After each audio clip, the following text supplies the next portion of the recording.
வாங்க இப்போ கம்பு அடை செஞ்சிடலாம். இன்றைக்கி வந்து கம்பு வந்து நான் 8 மணி நேரம் ஊற வச்சுருக்கேன். இது ரொம்ப அதிகமாகவும் இன்னும் டைம் எடுத்து கூட ஒரு 10-12 மணி நேரம் கூட ஊற வைக்கலாம். ஏன்னா ரொம்ப இதாக இருக்கும். அதனால் வந்து ரொம்ப நேரம் ஊறினா நல்லது தான். இது வந்து காராமணி இதையும் ஊற வச்சுருக்கேன். இது வந்து வேக வச்சு வச்சுருக்கேன், தாளிச்சிட்டேன். இப்போ இதை சாப்பிட்டுட்டு இப்போ வந்து நம்ம அந்த கம்பு அடை செய்யலாம். இப்போ பாருங்கள், நல்லா ஊற வச்சுட்டேன். நான் ஊற வச்சுட்டு இப்போ தண்ணியை வடிச்சிட்டு இப்போ ஒரு மிக்ஸி ஜாரில் போட்டுக்கலாம். சோம்பு போட்டுக்கலாம். ஒரு பெரிய ஸ்பூனால் 1 ஸ்பூன் 1.5 ஸ்பூன் போட்டிருக்கேன். காரத்துக்கு தகுந்த மாதிரி காஞ்ச மிளகாய் போட்டிருக்கேன். நான் ஒரு 8 காஞ்ச மிளகாய் போட்டிருக்கேன். வெங்காயம் சின்ன சின்னமாக அரிஞ்சு வச்சுக்கிட்டு கொத்தமல்லியும் அரிஞ்சு வச்சுக்கலாம். இப்போ அடுப்பு பற்ற வச்சிடலாம். கொஞ்சம் நேரம் அது வந்து கல் காஞ்சிக்கிட்டு இருக்கட்டும். இது வந்து இந்த கம்பை வந்து கரகரப்பாக அரைச்சிக்கிட்டு வந்துடணும். நான் கல்லுப்பு போட்டு அரைச்சிருக்கேன், நான் காட்டலை. இப்போ பெருங்காயம் போட்டுக்கலாம். இது ரொம்ப நைஸாக அடிக்கக்கூடாது, கரகரப்பாக இருந்தால் நல்லாயிருக்கும். இப்போ இந்த அரிஞ்சு வச்சுருக்க வெங்காயத்தை போட்டுக்கலாம். கொத்தமல்லி போட்டுக்கலாம். கொத்தமல்லி நிறையா போட்டுக்கலாம், நல்லாயிருக்கும். போட்டுட்டு நல்லா வந்து தண்ணியாக ஊற்றுற மாதிரி இல்லாமல் நல்லா கையில் அள்ளி இது தட்டுற மாதிரி வச்சுக்கணும். இப்போ நல்லா எல்லாத்தையும் பட்டுறது மாதிரி கலந்துக்குங்க.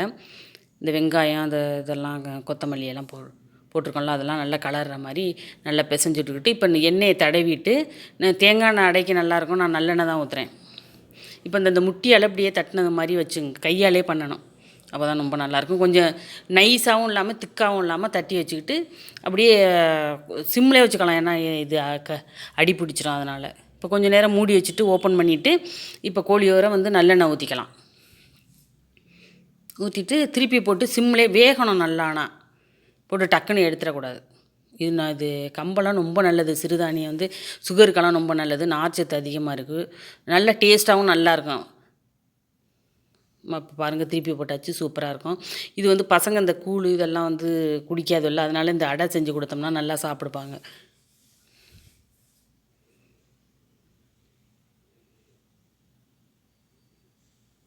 இந்த பாருங்கள், சுவையான கம்பு அடை ரெடி.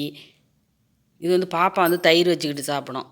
நான் தயிர் வச்சுக்க மாட்டேன். தொட்டுக்க வேணால் வெங்காய சட்னி இதெல்லாம் வச்சுக்கலாம். சட்னியெல்லாம் தேங்காய் சட்னியெல்லாம் வச்சுக்கலாம், ரொம்ப நல்லாயிருக்கும்.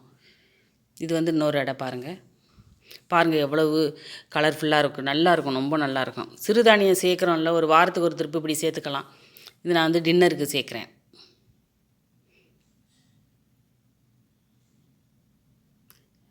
பிரேக்ஃபாஸ்ட்டு காலையிலே சாப்பிட்டா தான் ரொம்ப நல்லது. இந்த பாருங்கள், 1/4 கிலோவுக்கு 4 அடை வந்துச்சு எனக்கு. ஆளுக்கு 2 2. சுவையான கம்படை ரெடி, வாங்க சாப்பிட்லாம்.